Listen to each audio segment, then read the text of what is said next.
आत्मखोज कोई किताब, कोई शब्द, कोई तर्क नहीं है। यह एक अनुभव है जो हर व्यक्ति को स्वयं करना पड़ता है।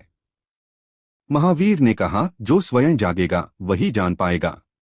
गीता ने कहा, आत्मा अजन्मा और अविनाशी है। ओशो ने कहा, खुद को जानो, यही जीवन का एकमात्र उद्देश्य है। इसलिए जब तुम ध्यान में बैठते हो, मौन में उतरते हो या करुणा से किसी का हाथ थामते हो, उसी क्षण खुद से मुलाकात शुरू हो जाती है। मौन और एकांत, साइलेंस, सॉलिट्यूड।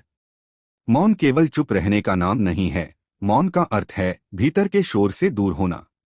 एकांत से लोग अक्सर डरते हैं क्योंकि उन्होंने अभी तक खुद को साथी नहीं बनाया। पर जब हम अकेले बैठते हैं, पेड़ों की सरसराहट सुनते हैं या अपनी धड़कनों पर ध्यान देते हैं, तो एक अजीब सी निकटता महसूस होती है खुद से। सेवा और करुणा, सर्विस, कंपैशन। खुद को जानने का सबसे सुंदर रास्ता है दूसरों में खुद को देखना। जब हम निस्वार्थ भाव से किसी की मदद करते हैं तो अहंकार की दीवारें धीरे धीरे टूटती हैं। करुणा हमें मैं से हम की यात्रा कराती है। बुद्ध का संदेश था, करुणा वह सेतु है जो आत्मा को जगत से जोड़ता है। उपसंहार। खुद से मुलाकात कोई एक घटना नहीं, यह जीवन भर चलने वाली यात्रा है। यह यात्रा बाहर से भीतर और भीतर से अनंत तक जाती है। और जब कोई इस अंतिम द्वार को पार कर लेता है तो उसे एहसास होता है, मैं कभी खोया हुआ नहीं था। मैं वही हूं जो शाश्वत है। मैं वही हूं जो जीवन है। मैं वही हूं जो सत्य है। खुद से मुलाकात कोई एक क्षणिक घटना नहीं है। यह जीवन भर चलने वाली यात्रा है। हर महान आत्मा ने इसी यात्रा से अपने भीतर सत्य खोजा और दुनिया को नया मार्ग दिया। जब तुम इस रास्ते पर चलोगे तो तुम पाओगे कि तुम कभी खोए नहीं थे। तुम वही हो जो अनादि है, जो शुद्ध है, जो शाश्वत है। ध्यान, आत्मचिंतन, मौन और करुणा, ये सब अभ्यास हमें धीरे धीरे उस दरवाजे तक ले जाते हैं जिसके भीतर असली मैं विराजमान है।